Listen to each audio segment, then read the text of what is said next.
Olá pessoal, bem-vindos à nossa terceira e última parte da segunda aula de empreendedorismo. Agora nós vamos falar um pouco sobre os comportamentos do empreendedor. Nós vimos na aula anterior o que é empreendedorismo, a sua essência, que é na verdade ação.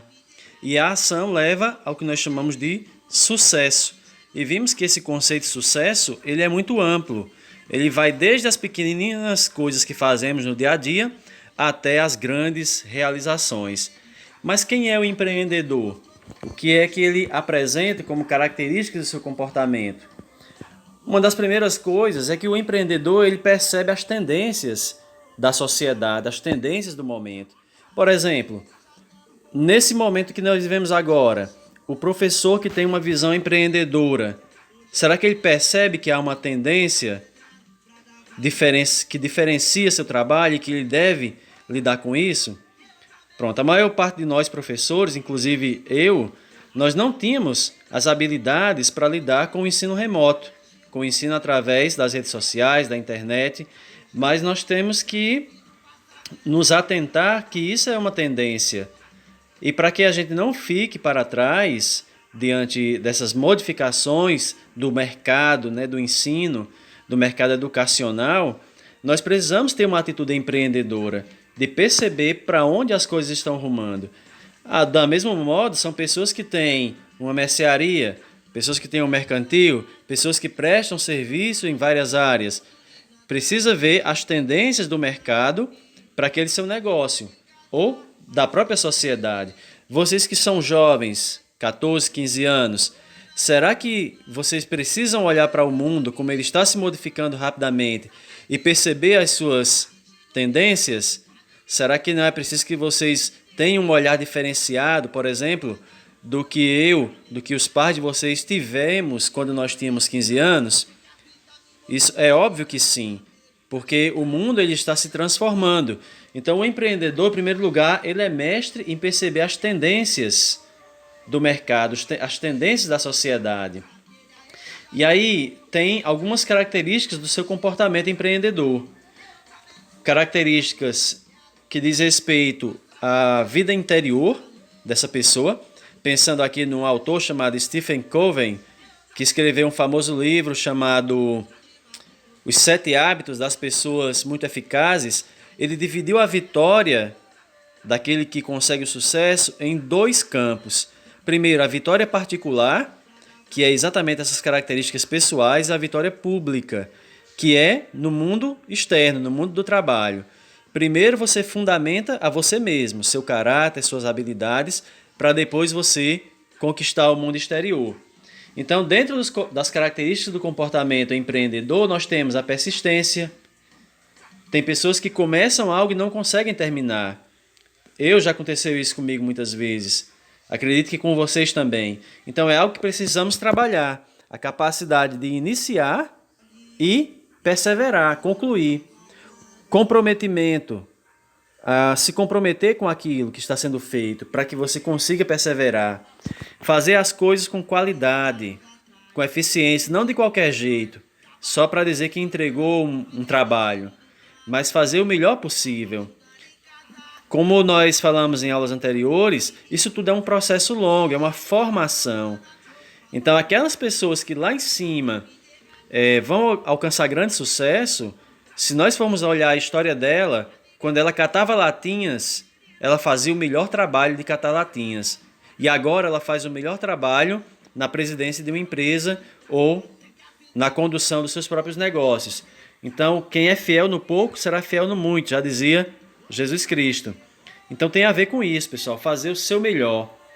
Persuasão, rede de contatos, você saber vender seu peixe e ter independência, ou seja, a capacidade de agir por si mesmo. Não é aquela pessoa que só age porque alguém está cobrando. Mas você sabe o que tem que ser feito? Vai lá e faz com qualidade, com eficiência. Faz o seu melhor, ainda que seja nas pequenas coisas. E que confie em si mesmo.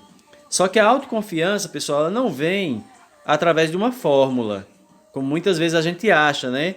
A pessoa está com baixa autoestima. Vamos lá conversar com ela. A autoestima, ela vem exatamente dessa perseverança. Quando você se propõe a fazer algo e você vê que obteve sucesso, Se você não acredita, por exemplo, que pode aprender matemática, você não vai aprender, porque você precisa primeiro acreditar, se esforçar. Quando você tiver um sucesso, uma nota mais ou menos, você vai pensar, oxa, eu consigo, eu aprendi, eu consegui tirar uma nota 6, será que eu posso tirar um 7? De repente você tira um 7, e isso vai fazendo crescer a tua autoestima, ou seja, a tua autoconfiança. Você percebe que pode, você percebe que tem as capacidades.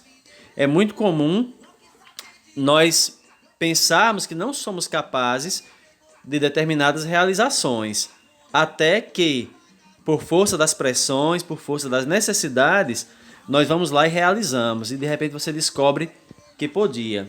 Então, esses são aspectos internos do empreendedor, que nós precisamos conscientemente, no dia a dia, trabalhar isso em nós. É claro, sem paranoia, ninguém vai ficar louco, né, querendo se modificar da noite para o dia. Nós só devemos entender que isso é um processo, é uma formação. E quando nós vamos para a vitória pública, ou seja, para o mundo externo, pensando em criar um negócio, galgar uma posição, vem essas características. O empreendedor, ele procura informação, é uma pessoa que não faz as coisas à toa, ela se informa. Ela procura entender como é o funcionamento do mundo, funcionamento de uma empresa, como é que a economia se comporta, para que ele possa tomar decisões acertadas. Busca oportunidade e tem iniciativa. As oportunidades estão passando. Alguns dizem, não vou lembrar com precisão o ditado, mas diz que o cavalo da oportunidade ele passa correndo. Você tem que ser ágil e pular em cima dele, assim como o Zorro antigamente fazia. O cavalo vinha e pulava em cima do cavalo. Então as oportunidades vêm e você precisa estar atento para elas, buscando-as e ter a iniciativa. É preciso metas, ou seja, o que você quer. E para você chegar lá, o que você tem que fazer? Tem que ter um planejamento, tem que monitorar essas metas. Claro que isso é tudo um passo a passo, certo? E correr riscos. Não existe sucesso sem risco, pessoal. Se alguém te chamar, por exemplo, para fazer uma palestra sobre um tema que você sabe, existe o risco de você chegar lá, você gaguejar, o risco de você ficar suado na hora e paralisado, mas sempre vai ter esse risco. Se você for a primeira vez e passar por isso, a segunda vai ser mais fácil, mas sempre terá o risco. Agora, correr o risco calculado.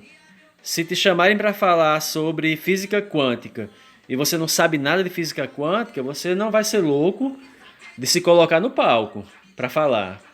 Mas se você sabe, você se planeja e vai e corre o risco calculado.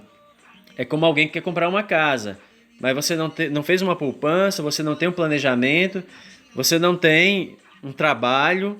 Como é que você vai comprar uma casa? É um risco não calculado. Mas quando você já vem pesquisando, se preparando, tem uma base, isso é um risco calculado. E tudo que fazemos na vida vai ter um certo grau de risco. Então o empreendedor ele não pode se deixar deter diante dos riscos de ser desacreditado, de ser criticado muitas vezes, de ser zombado se de repente a empreitada não der certo, que há esse risco também. Mas é tudo um processo de fortalecimento e de crescimento para que se chegue nesse nível, certo? Então, pessoal, findamos aqui a nossa segunda aula. Espero que vocês tenham ouvido todos os áudios, acompanhado os slides e agora façam as atividades propostas. Em nosso próximo encontro, nós vamos ter a oportunidade de aprofundar ainda mais essas atividades. Lembrando, todas as atividades, embora simples, fazem parte de um processo de formação. É para que você reflita profundamente sobre esses temas e conecte com sua própria vida, com seus próprios objetivos, seus próprios sonhos. Um grande abraço a todos, até nossa próxima aula.